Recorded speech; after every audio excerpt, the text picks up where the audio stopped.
In the House of Representatives, New York Congressman Hakeem Jeffries plays a key role in the debt ceiling negotiations. I spoke with him earlier. House Democratic Leader Hakeem Jeffries, welcome to the NewsHour. Thanks so much for being with us. Good evening. Great to be with you. After yesterday's White House meeting, what's the path forward on raising the debt ceiling? House Republicans and nearly every Senate Republican, 43 of them, say they won't vote to raise the debt ceiling without significant spending cuts, and Democrats, of course, don't accept that premise. Well, President Biden, House and Senate Democrats continue to make clear that there's only one reasonable, acceptable, responsible path forward, which is to make sure that we avoid a dangerous default on our debt in a manner consistent with what has been done under Democratic presidents and Republican presidents for decades. It's unfortunate that many of the extreme MAGA Republicans in the Capitol have chosen to put the country in a hostage-taking situation and essentially say to us that either we must accept the Default on America Act with extreme cuts to Medicaid that would impact disabled children and seniors, extreme cuts to health care, extreme cuts to law enforcement, extreme cuts to food insecurity programs, as well as extreme cuts to education. Accept the Default on America Act is their position, or else we will default. And that's just inherently unreasonable. I'm thankful that President Biden convened us yesterday to have a conversation, House, Senate, along with the administration, and will be bringing us back together on Friday to see where's the common ground, where are the areas of disagreement, and how can we bridge those gaps in order to make sure that we avoid a default. So we're on a path, hopefully, to resolving this issue sooner rather than later. Speaker McCarthy told reporters yesterday that he believes that the White House and congressional leaders need to arrive at a deal by next week in order to pass legislation that would raise the debt limit by early June. Do you share that assessment? And is that timeline realistic? Well, I share the assessment that we need to resolve this issue sooner rather than later. Even flirting with a default could trigger a job-killing recession. It could crash the stock market that will hurt millions and millions of retirees across the country.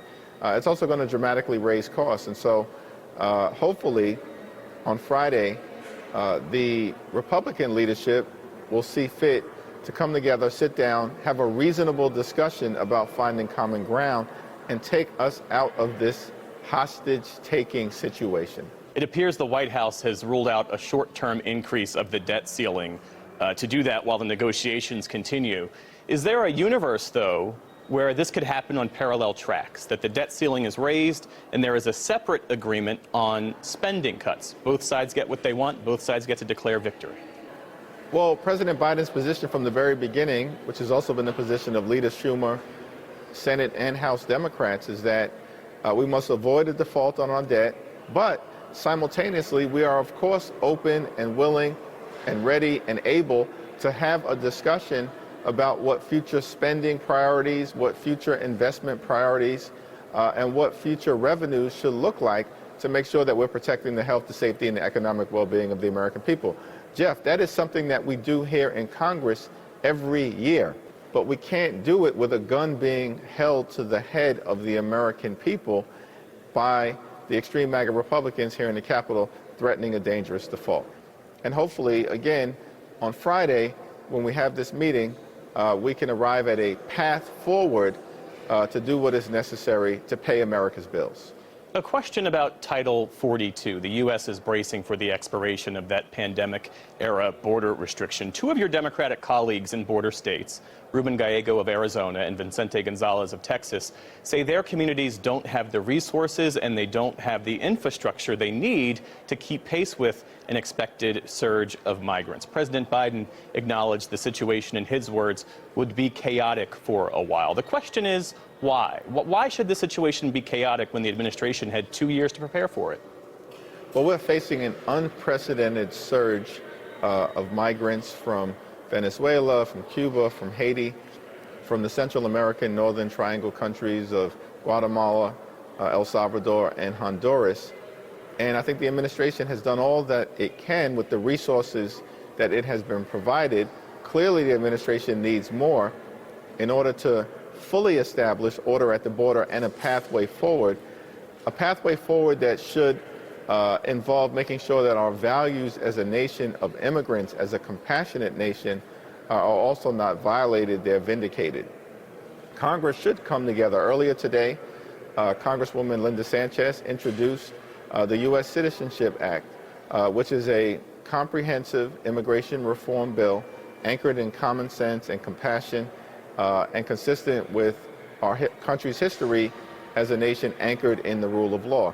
That's the approach that we should take moving forward. Unfortunately, what we see from the extreme MAGA Republicans here in Washington, D.C., is that they are trying to bring forth an immigration bill that will throw children out of the country, break up families, and spend billions of dollars in the effort to construct a medieval border wall that is a failed policy of the former President of the United States of America, a 14th century solution to a 21st century problem. Should President Biden consider reinstating Title 42, as even some Democrats have suggested, do you think?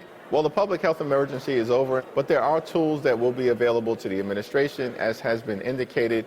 With Title 42 lapsing, Title 8 does provide some ability for the Biden administration to manage the situation at the border, but we are going to have to provide the Department of Homeland Security with additional resources so that it can do its job. And I urge my Republican colleagues to join us in making sure that the Department of Homeland Security has those resources so it can appropriately conduct itself along the border.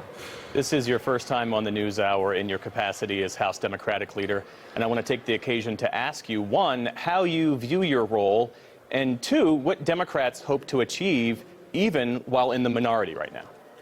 Well, we want to continue to try to find common ground whenever and wherever possible with the other side of the aisle. That's what we've always been about. The Infrastructure Investment and Jobs Act was bipartisan. The CHIPS and Science Act, bipartisan.